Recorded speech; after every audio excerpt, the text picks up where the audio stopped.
Causes of corruption. A video assignment by Emiel, Janssen and van Veerdegem. Daniel Treisman is a professor of political sciences at the University of California. He is known for his analysis on the politics and political economy of Russia.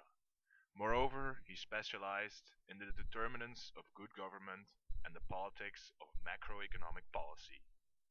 This article was published by the Journal of Public Economics in the year 2000. It is considered to be one of the most important studies to discuss the causes of corruption. The research question: why is corruption perceived to be more widespread in some countries than others?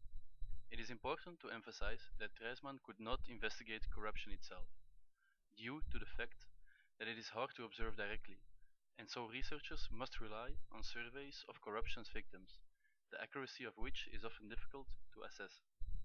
Thus, the data from the different studies is based on perceived corruption, not on factual corruption.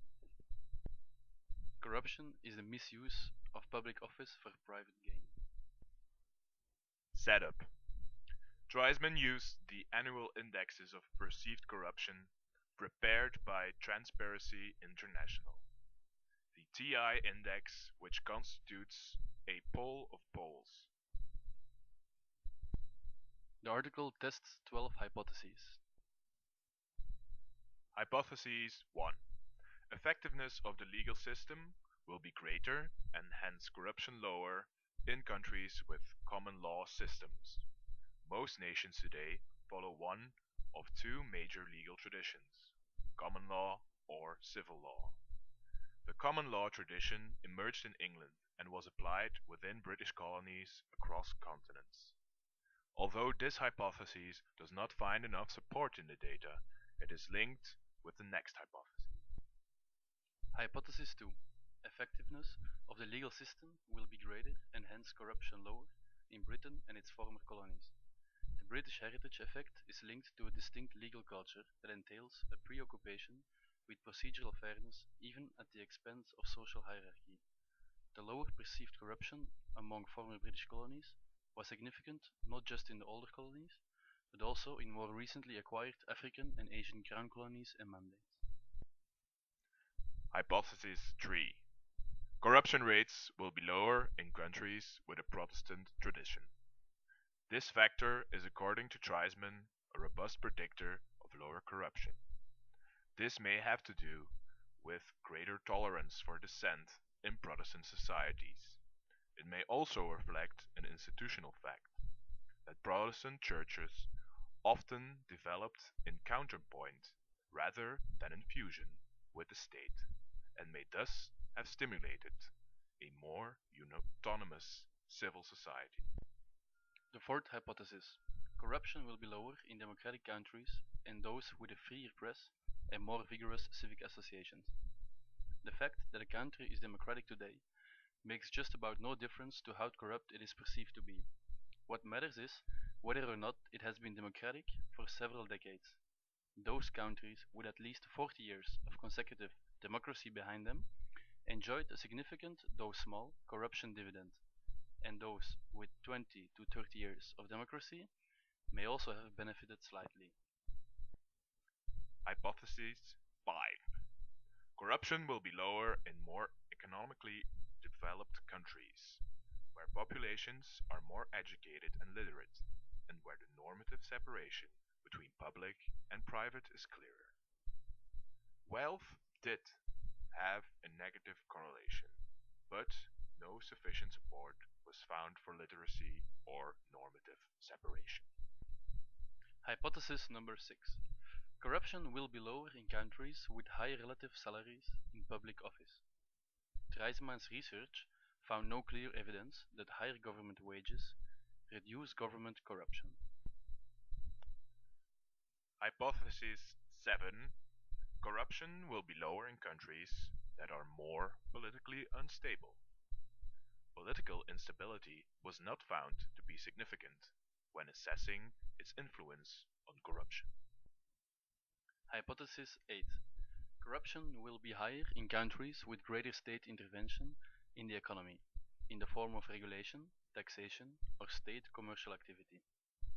Treisman concluded from the 1996 regression that greater state intervention in the economy was associated with higher corruption, but this was not significant in either the 1997 or 1998 data. He could not test this with the 1980s BI index since the intervention index was only available for the 1990s. Thus, the hypothesis does not find enough support. Hypothesis 9. Corruption will be lower the greater the country's exposure to competition from imports. Countries which have a high exposure to imports have lower perceived corruption, but the size of the effect is very small. To make a noticeable difference to a country's level of perceived corruption would require a radical opening rather than a marginal shift. Hypothesis 10. Corruption will be higher in countries with large endowments of valuable natural resources. Countries where fuel, metals, and minerals constituted a larger share of exports did tend to have a higher corruption. But the effect disappears in the 1990s regressions. A plausible interpretation is that the dependence on raw material exports is characteristic of poorer countries and that poverty increases corruption. Hypothesis 11. Corruption will be greater in countries that are more ethnically divided. Although ethnic division may slow economic development, it does not have a direct effect on corruption. Hypothesis number 12. Corruption will be higher in federal states. Federal states have more perceived corruption than their unitary counterparts.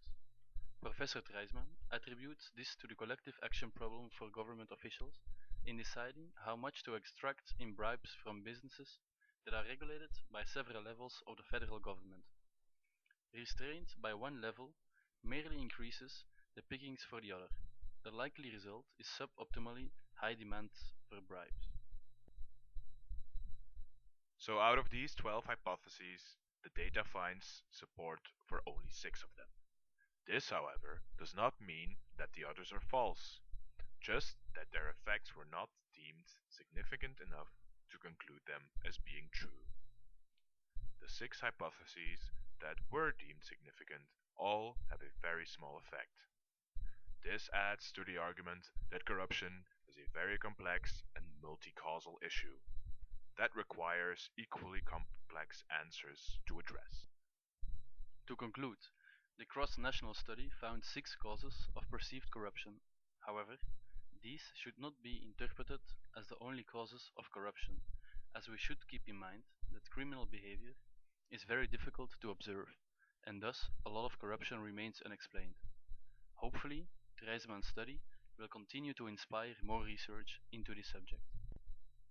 Thank you for watching this informative video. Everything leads to corruption.